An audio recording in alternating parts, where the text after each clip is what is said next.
Let me tell you what you're actually looking at when you see a No Kings protest. You are looking at an industry. A professionally staffed, institutionally funded, nationally coordinated mobilization machine that has been built over years specifically to manufacture the appearance of spontaneous grassroots outrage on demand. It has pre-scheduled national protest dates. It has legal teams ready to deploy.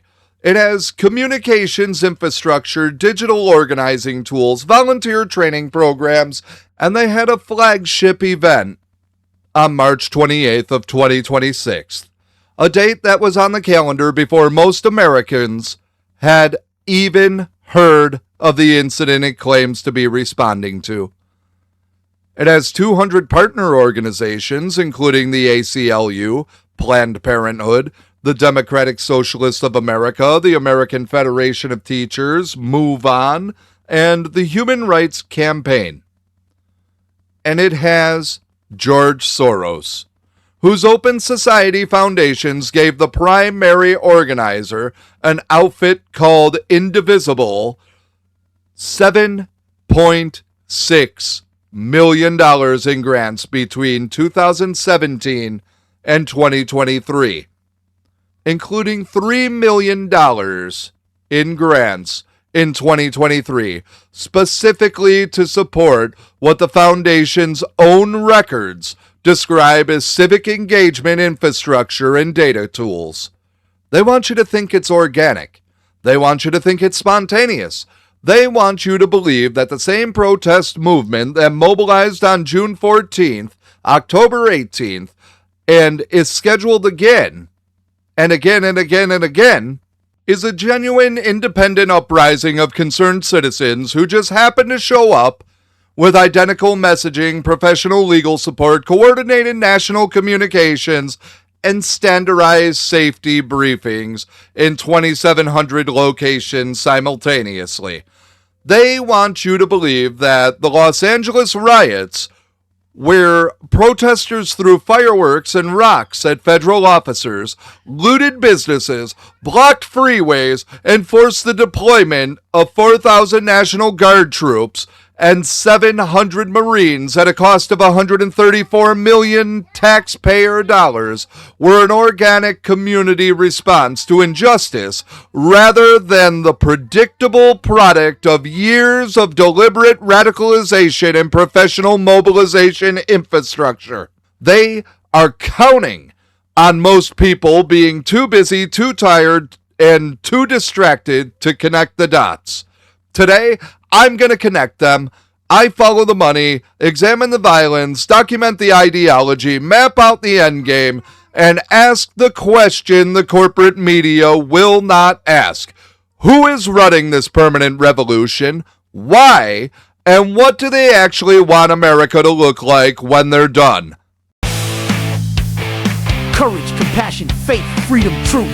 Welcome to Courage in the Darkness with your host, Philip Roberts. It's time to awaken America. The infrastructure is the story the left suppresses most aggressively, because the infrastructure exposes the lie. The narrative they need you to believe is simple. Millions of ordinary Americans alarmed by the Trump administration have spontaneously taken to the streets in the largest protest movement in American history. That narrative is not entirely false. Many of the people who show up to these rallies are genuine and sincere, and not on anyone's payroll. But the machinery that gets them there, that coordinates the messaging, provides the legal support, selects the dates, builds the national communications apparatus, does not run on sincerity. It runs on money. And the money has a paper trail. The primary organizer of the No Kings movement is Indivisible, a progressive network founded the day after Donald Trump won the 2016 election.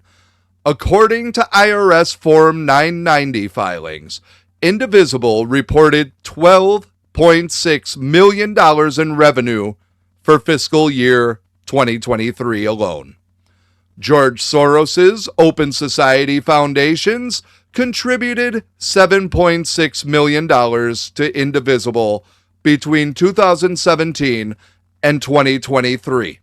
Affiliates of Arabella Advisors, a DC-based consultancy that manages a web of left-wing dark money funds, directed $114.8 million between 2019 and 2023 to 31 progressive partner organizations that provide advocacy infrastructure, legal support, and event coordination. The 1630 Fund, one of the Arabella's primary vehicles, received and distributed hundreds of millions of dollars in donor anonymous contributions to progressive organizations during this same period. The donors are not disclosed. The political objectives are. Now, a precision point. Because this show does not traffic in exaggerations that can be used against us. The viral claim that $300 million went directly to fund the No Kings protests specifically is not what the documented records show. The money that flowed to Indivisible and its partner organizations was not line item budgeted for any single event. What the records do show, and this is the argument that holds up under scrutiny, is that a permanent political mobilization infrastructure, professionally funded and institutionally staffed, has been built and maintained over years and is being continuously deployed. That infrastructure does not disappear between protest dates. It runs year-round, expanding capacity, training volunteers, developing digital tools, building the operational backbone that makes it possible to turn out millions of people in 2,700 locations on a single day. A machine that can do that does not spring into existence when a triggering incident occurs. It exists before the trigger. It is waiting for the trigger. And when the trigger arrives, the machine deploys. The June 14th date was not accidental. It was chosen to coincide with the United States Army's 250th anniversary parade in Washington and with Donald Trump's birthday. The October 18th date was the announced second wave, promoted nationally in advance. March 28th, 2026 is already live with volunteer training materials and digital organizing resources, with the stated trigger being immigration enforcement incidents in Minnesota. In each case, the infrastructure was already operational before the trigger event happened. That is not a protest movement. That is a standing army in civilian clothing funded by billionaires, deployed by professional organizers, and aimed at the permanent destabilization of a government that was elected by the American people. Senator Ted Cruz introduced legislation, the Stopped Funders Act, that would allow the DOJ to apply RICO statuses against individuals who fund violent protests. That legislation exists because members of Congress have examined this funding infrastructure and found it alarming enough to require a federal response. A democracy in which one side has a professionally funded permanent mobilization machine and the other side has nothing equivalent is not a democracy in balance. It is a democracy being systematically gamed by people with very deep pockets and very specific goals. Here's what happens when the mobilization machine produces actual violence And it does produce violence, not at every location, not from every participant, but consistently enough and seriously enough that the refusal on the left's political and media establishment to honestly confront it is itself a political act. Los Angeles, June 2025, ICE agents conducted immigration enforcement operations in downtown Los Angeles. Protests began the same day. Within 48 hours, those protests had become riots in part of downtown. Protesters threw fireworks, rocks, and glass bottles directly at LAPD officers. A Waymo autonomous vehicle was set on fire in the street. Businesses were looted and vandalized across multiple neighborhoods. Mayor Karen Bass declared a state of emergency and imposed a curfew. The unrest spread to Paramount and Compton, where crowds gathered on rumors of ICE activity and had to be dispersed with tear gas and flashbangs. By the time the military deployment peaked, the Los Angeles area had 4,000 National Guard troops and 700 Marines from 29 Palms operating on American streets at a total cost to the American taxpayers of approximately $134 million. Governor Gavin Newsom called the federal military response deranged and illegal and filed suit in federal court to stop it. Mayor Karen Bass said the city was being used for an experiment by the federal government. Democrats in Congress framed the story as one of federal overreach, not of the people through commercial fireworks at police. The national media followed that framing, with significant coverage devoted to the legal dispute between Newsom and the Trump administration, and minimal sustained attention to the looting, the arson, or the $134 million price tag. The business owners whose storefronts were destroyed disappeared from the narrative. The taxpayers billed for the cleanup disappeared. The officers who went home with injuries disappeared. The rioters became the victims. The government that restored order became the villain. This is the pattern. It is consistent and it is deliberate. When protest infrastructure produces violence, the violence gets reframed as a response to injustice. The people who lit things on fire become the real story only when it's unavoidable. And even then, the framing centers their grievances rather than their actions. The political leaders who refuse to condemn the violence loudly and clearly become voices of reason being suppressed by federal power. And the machine continues running. Minnesota added another chapter in January of 2026, following the fatal shooting of a woman named Renee Good by an ICE agent. Thousands marched through Minneapolis in sub-zero temperatures. 700 businesses closed in a general strike.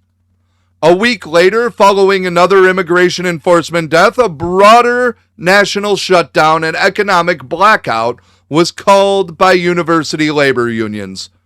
As of March 11th, 2026, 334 student walkouts specifically targeting ICE have been logged this year alone. The pipeline runs from professional funding infrastructure to campus activism to street protests to economic disruption, and it's running continuously. Woven through all of it is a tolerance for physical intimidation and violence that the mainstream press persistently underreports. The same movement that held candlelit vigils mourning Ayatollah Khomeini.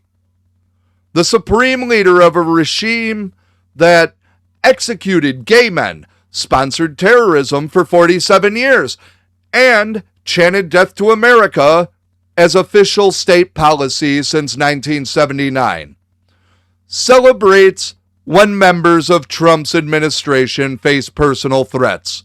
The Rutgers University poll showing that 55% of left-of-center Americans believe murdering Donald Trump is at least somewhat justified is not an anomaly. It is the logical product of a movement that has spent years telling its followers that the stakes are so existential, the enemy so monstrous, that ordinary mortal constraints do not apply. When you build that argument long enough and loudly enough, your followers believe you, and then they act on it. The protests are the visible surface. The ideology is the engine. And the ideology of the modern American left has drifted so far from anything recognizable as traditional American liberalism that the word liberal no longer describes it accurately. The immigration protests make the clearest picture. The argument the organizers are actually making, not the polite version deployed for swing voters, but the operational logic expressed through their tactics, is not that immigration laws should be reformed through the democratic process. It is that immigration laws should not be enforced at all. The riots in Los Angeles were not demanding legislative change. They were physically obstructing federal officers from executing lawful orders. The general strikes in Minnesota were not aimed at Congress. They were aimed at making ICE enforcement operationally impossible through mass disruption and economic pressure. 334 student walkouts targeted not a policy debate, but a law enforcement agency doing its constitutionally authorized job. This is a fundamentally revolutionary posture. It says these laws are unjust. Therefore, we will not permit them to be enforced, and we will use mass disruption, property destruction, and economic warfare to stop them. If the right applied that logic to laws it opposed, refusing to permit their enforcement through riots and strikes and shutdowns, the word used would not be protest. The word used would be insurrection. The foreign policy posture reveals even more.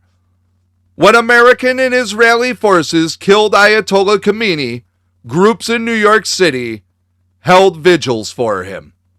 Vigils for the leader of a regime that has sponsored terrorism for 5 decades, that executed political dissidents, that funded the groups that killed American soldiers in Iraq and Syria, that has chanted death to America as official state policy since 1979.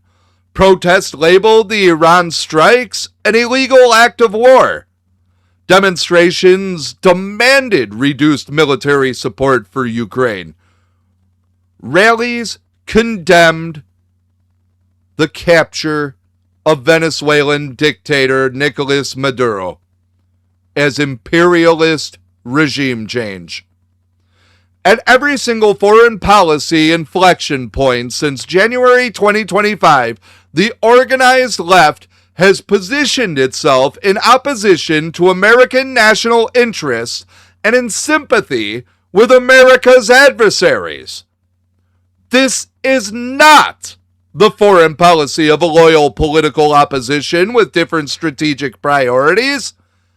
It is the foreign policy of a movement that begins from the premise that American power in the world is inherently illegitimate and that our adversaries are the genuine victims of our aggression.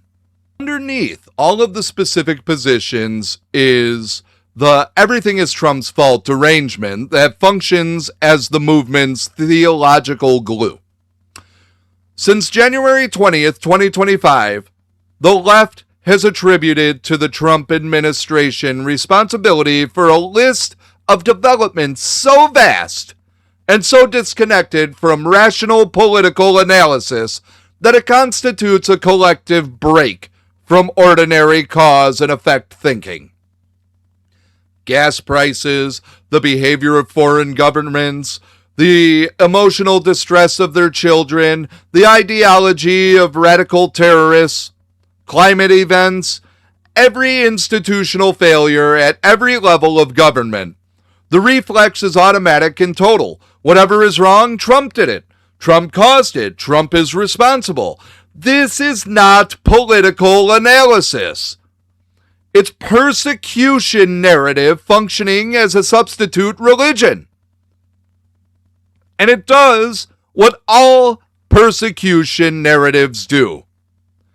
It removes the need for honest self-examination, eliminates accountability, and makes the escalation of rage not just justified, but righteous. This is also why they can't hold a conversation. The ideology is defined disagreement as violence. You are not someone with a different view. You are a threat. You are complicit. You are on the wrong side of history, which in the left's theological framework means you are on the wrong side of a moral judgment from which there is no appeal. There is no debate to be had with someone who occupies that position. There is only confrontation, denunciation, and the performance of correct belief for the approval of the tribe.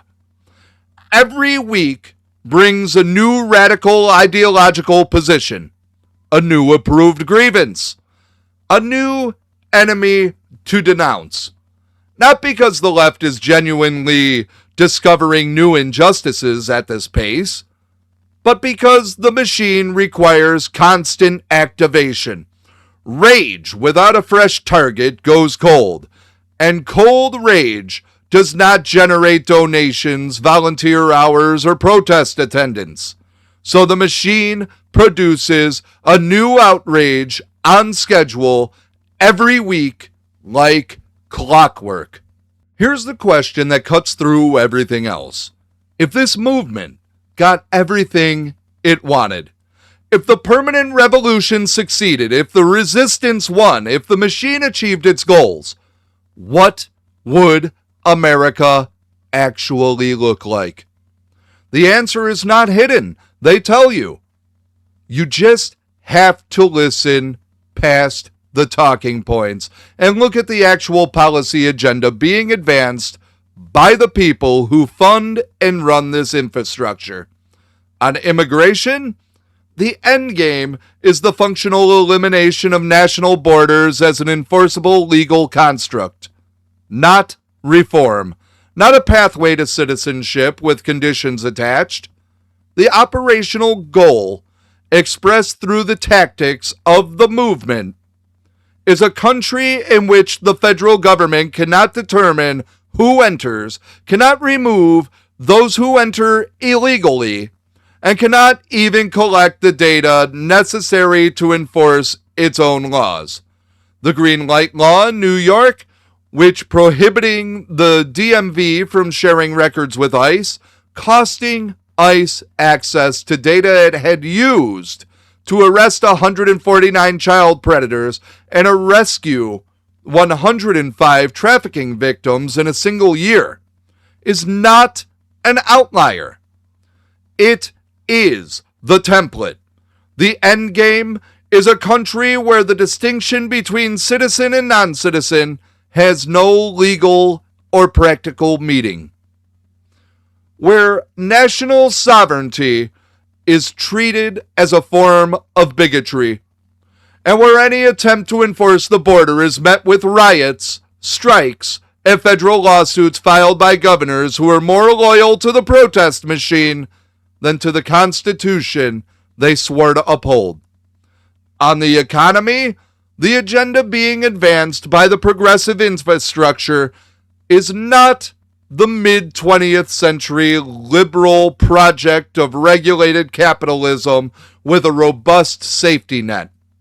It is the deliberate dismantling of the energy economy that powers this country, the elimination of the entire industry through regulatory warfare and political pressure, and the replacement of that private economic decision-making with state direction on a scale this country has never seen.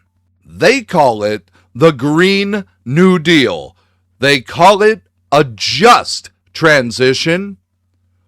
What it actually is, stripped of the branding, is a transfer of trillions of dollars in economic decision-making authority from private individuals and businesses to a federal bureaucracy staffed by people who hold exactly the ideology you've been watching in the streets. The fossil fuel workers of West Virginia and North Dakota and Texas are not a problem to be managed in this vision. They are an obstacle to be removed. Their communities are acceptable collateral damage in the project of building the world the left has decided the rest of us should live in. On institutions, the end game is the consolidation of power in the hands of the permanent administrative state and the insulation of that state from democratic accountability, packing the Supreme Court until it produces approved outcomes, eliminating the filibuster to remove the last check on simple majority rule, using federal funding as a lever to force ideological compliance in universities, hospitals, and corporations. The protest machine and the institutional power grab are not separate projects. They are a pincer movement.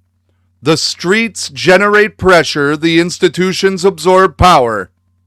Together, they produce a political environment in which the elected government of the United States cannot actually govern because every decision it makes is met with coordinated legal, institutional, and street-level resistance funded by people who were never elected by anyone.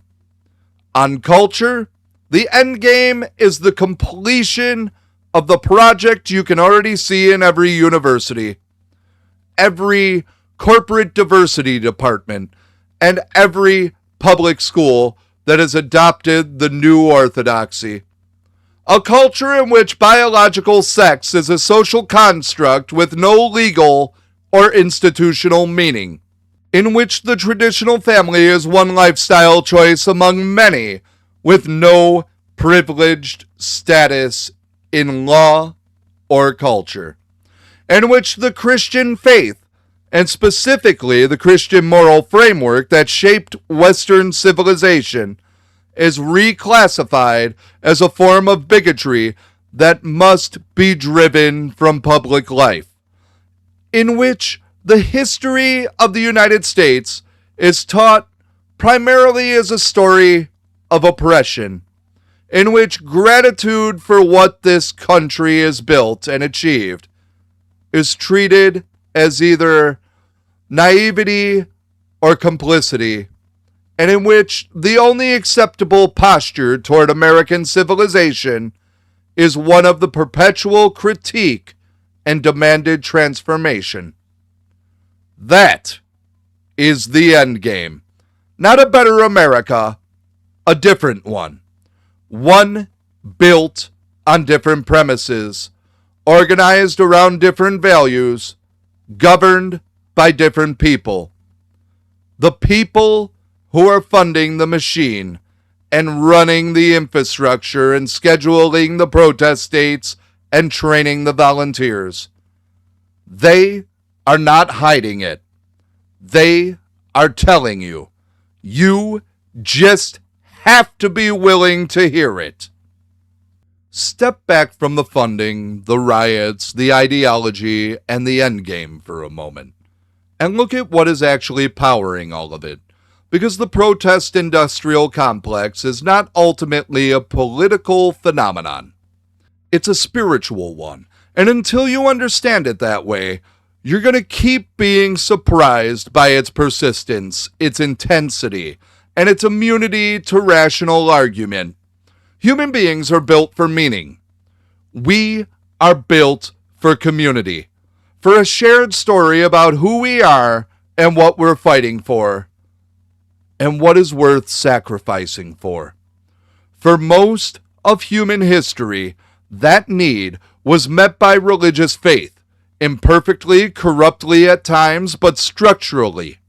A God who made the world and called it good, a human being made in his image with inherent dignity that no government could create or revoke, a moral order that exists independent of whoever holds political power at a given moment.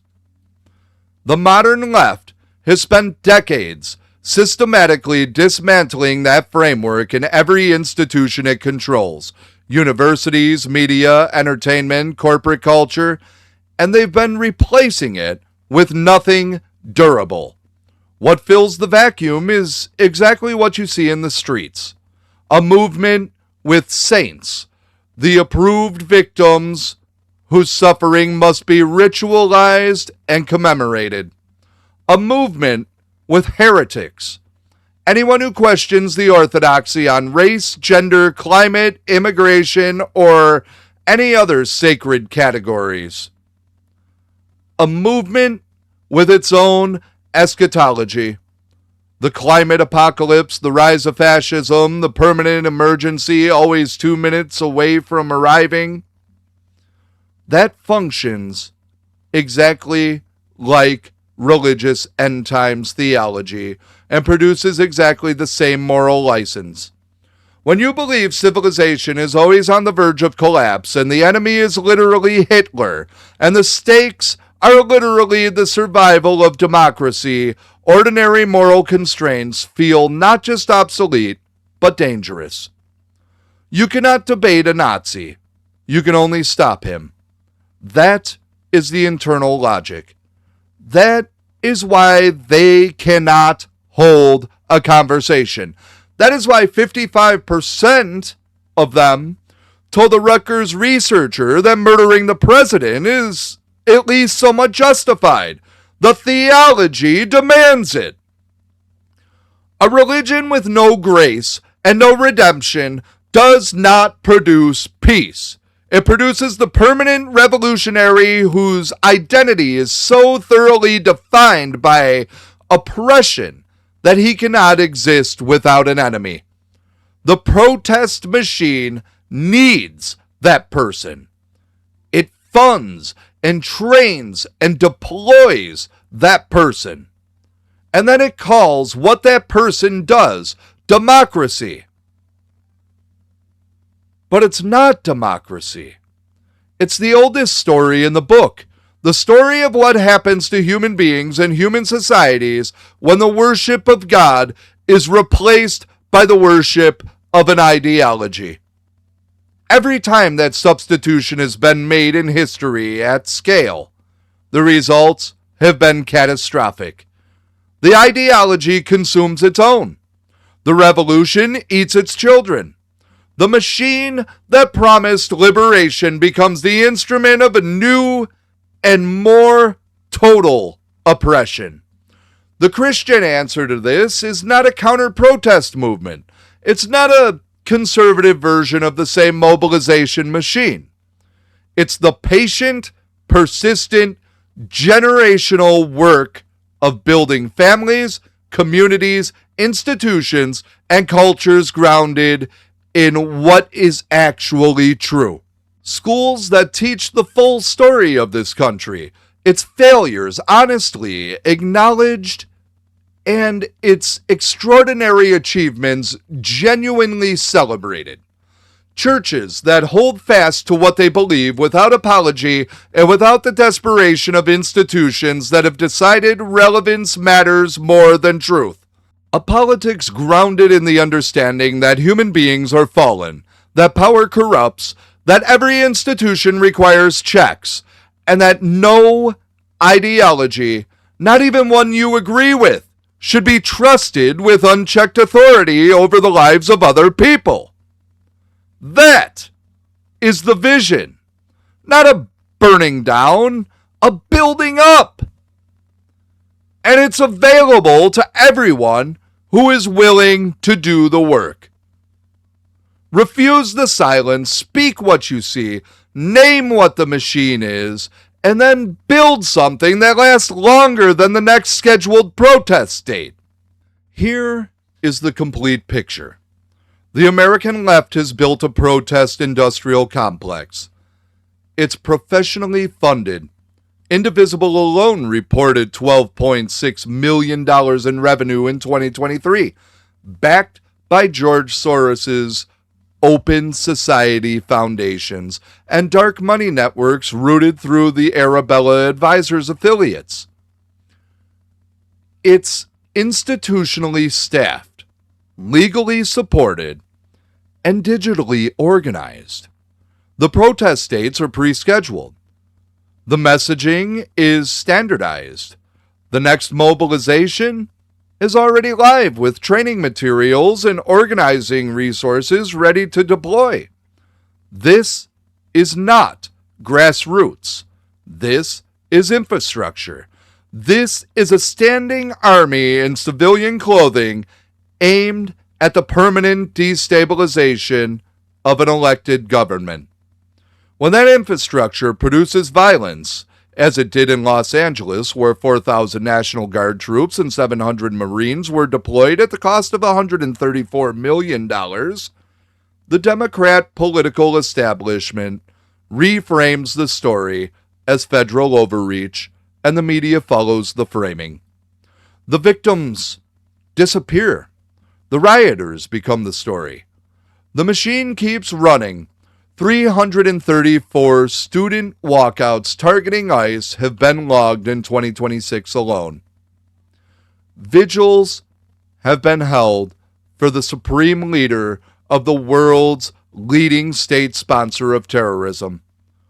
The Rutgers poll found that 55% of left-of-center Americans believe murdering the president is at least somewhat justified.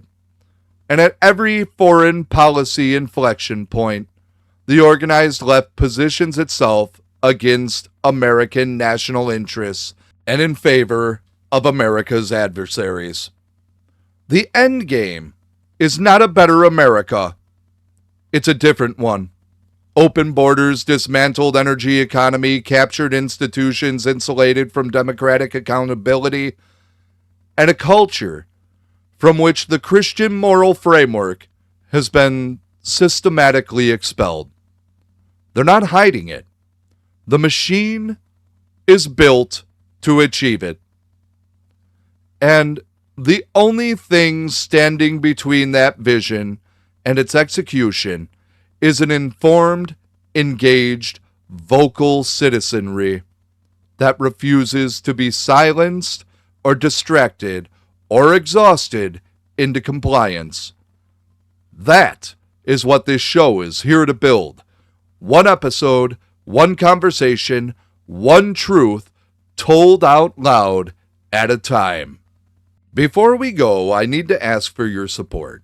This show runs on you, not on Soros money, not on dark money networks, not on foundation grants from billionaires who want to shape the information environment.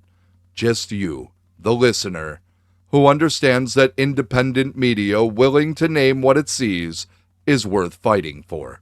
What you heard today? The Indivisible funding trail, the Los Angeles riots, the 334 student walkouts, the Kamini vigils, the end game they're not bothering to hide. You're not going to hear it assembled this clearly anywhere else. Corporate media is not following this money. They're not connecting these dots. We are. And we can only keep doing it because of listeners like you. Check us out at TITDUSA.com and the Stand Against the Silence campaign. If you're already a subscriber, thank you from the bottom of my heart. Share this episode. That's how this network grows. Find us on YouTube, search Courage in the Darkness. We're on Spotify, Apple Podcasts, Patreon, and now we're on Rumble. Subscribe wherever you listen. Their machine is funded by billionaires. Ours is funded by you. And that makes all the difference. Stand with us, support the mission, refuse the silence, and I'll see you next time.